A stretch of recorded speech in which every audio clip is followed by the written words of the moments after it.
Good evening. तर बघा, आज मी दाल तडका बनवतो आहे. ठीक आहे.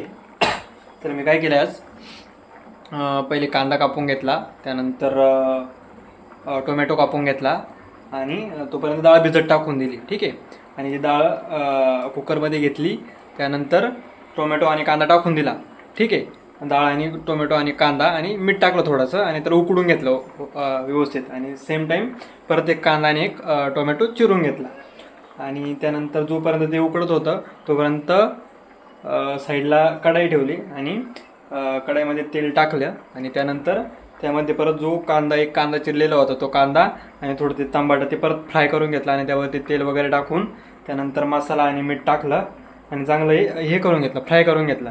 आणि त्यानंतर जे उकडलेलं जे आपलं डाळ होती आणि ते मी त्यामध्ये मिक्स केलं. आणि त्यानंतर वरती 3 लाल मिरची टाकून दिलेली.